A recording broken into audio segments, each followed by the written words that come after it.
पहलगामच्या हल्ल्यानंतर भारतातील पाकिस्तानी नागरिकांना भारत सोडण्याचे आदेश दिले गेले। त्यामुळे अटारी बॉर्डरवरती रोजच्या रोज गर्दी दिसली।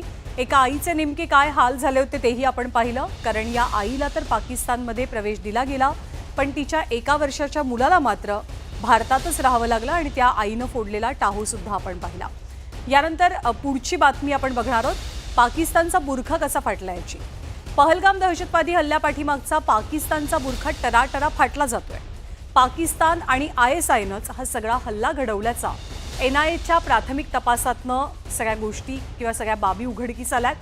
NIAच्या तपासामध्ये पाकिस्तानचं लष्कर, पाकिस्तानी दहशतवादी संघटना आणि ISI यांच्या विरोधात पक्के पुरावे मिळालेत आणि पाकिस्तानच दहशतवादाचा आका आहे हे सिद्धही झालंय।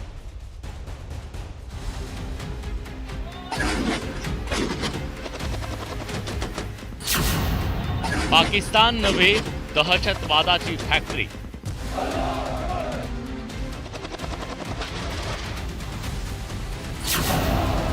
दहशतवादाचा नापाक जनक।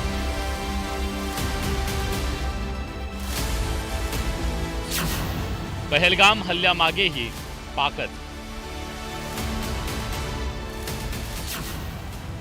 ISI, दहशतवादी आणि लष्कराचा कट।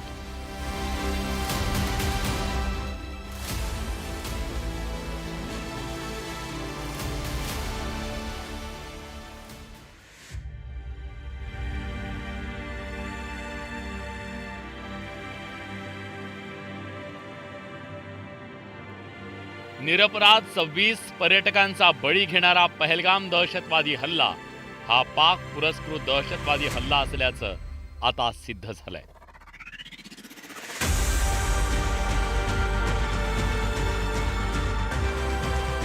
या हल्ल्याचा तपास करणाऱ्या NIAनं सादर केलेल्या प्राथमिक अहवालात पाकिस्तानी दहशतवादी संघटना ISI आणि पाक लष्कराचं हे कटकारस्थान असल्याचे पुरावे मिळाले। या अहवालात NIAनं सुमारे 150 लोकांचे जबाब नोंदवले। त्याशिवाय 3D मॅपिंग आणि रिक्रिएशनच्या मदतीनं हा तपास करण्यात आला। NIAच्या या अहवालात POKचा उल्लेख असून दहशतवादी POKत असलेल्या कमांडरच्या संपर्कात असल्याची माहिती समोर आली आहे। पहलगाम हल्ल्यात सर्वात मोठी भूमिका दहशतवाद्यांना रसद पुरवणाऱ्या ओव्हरग्राऊंड वर्करची असल्याचा उल्लेख या अहवालात आहे। जम्मू काश्मीरमध्ये जितके ओव्हरग्राऊंड वर्कर सापडले यांची यादी बनवण्यात आली आहे। त्यांच्या विरोधात कायदेशीर कारवाईची तयारी सुरू करण्यात आल्याचं NIAनं आपल्या अहवालात म्हटलंय। आपल्याला प्रूफ मिळालाय आता, तर त्यामुळे आपल्याला आता जगभर हे च्या सगळ्या देशांमध्ये हे स्पष्ट करता येईल की आपण जे म्हणत होतो की पाकिस्तान नेहमीच आतंकवादी कारवायांमध्ये जम्मू आणि काश्मीरमध्ये इन्व्हॉल्ड असतात, ते खरं झालं आहे। त्यामुळे या प्रूफ बरोबर आता हे सिद्ध करणं सोपं होईल।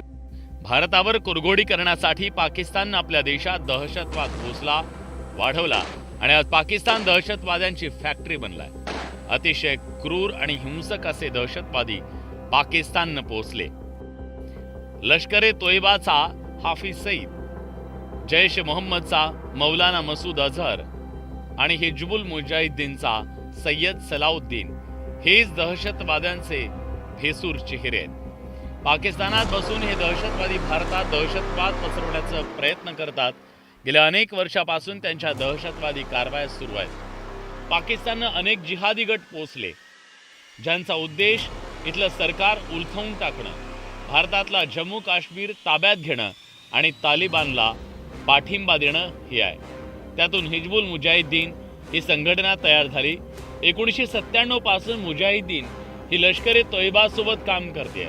लष्कर-ए-तोयबा पाकिस्तान आणि काश्मीर खोऱ्यात सक्रिय असून सर्वात मोठा दहशतवादी गट आहे। लष्कर-ए-तोयबाचं पाकिस्तानात मोठं नेटवर्क असून त्याची 2000 कार्यालय आहेत। त्याचबरोबर मसूद अझहरच्या जैश-ए-मोहम्मदचा काश्मीरवर डोळा आहे। 13 डिसेंबर 2001 रोजी भारतीय संसदेवर झालेल्या हल्ल्यात JEM LTE सोबत सहभागी असल्याचं आढळून आलं।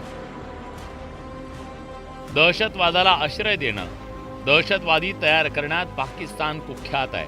अमेरिकेसारख्या महासत्तेवर हल्ला करणाऱ्या ओसामा बिन लादेनलाही पाकिस्तानच्या ओबाटाबादमध्ये आश्रय देण्यात आला होता. अमेरिकेनं लादेनला यमसदनी धाडत पाकिस्तानचा दहशतवादी चेहरा जगासमोर उघड केला होता.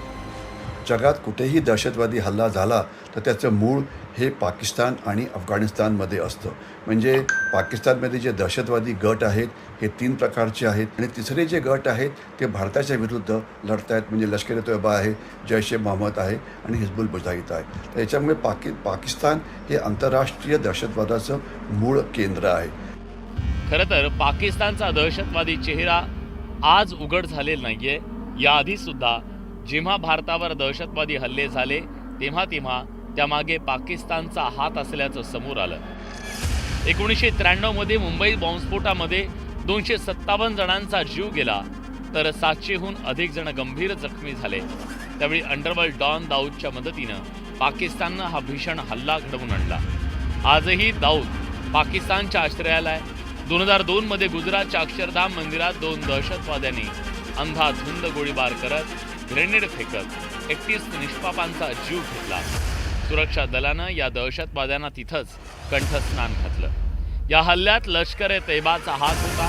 2006 मध्ये मुंबईत झालेल्या लोकल बॉम्बस्फोटात 187 जणांचा जीव गेला तर 817 जण गंभीर जखमी झाले. यामागेही लष्कर ए तैबा आणि ISIचा हात होता.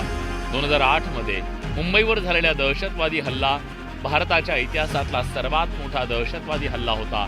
यात 175 जणांना आपला जीव गमवावा लागला. या हल्ल्यामागे लष्कर ए तैबाचा हाफिज सईद होता. हा हल्ला पाकिस्ताननं घडवल्याचं खुद्द नवाज शरीफ यांनी कबूल केलं होतं. पाकिस्तान हे दहशतवादी संघटनांचं माहेरघर आहे. पाकिस्तानी सरकार आणि लष्करानं या दहशतवादी संघटनांना पोचलंय. पहलगाम हल्ल्यामुळे पुन्हा एकदा पाकिस्तानचा खरा चेहरा जगासमोर आला.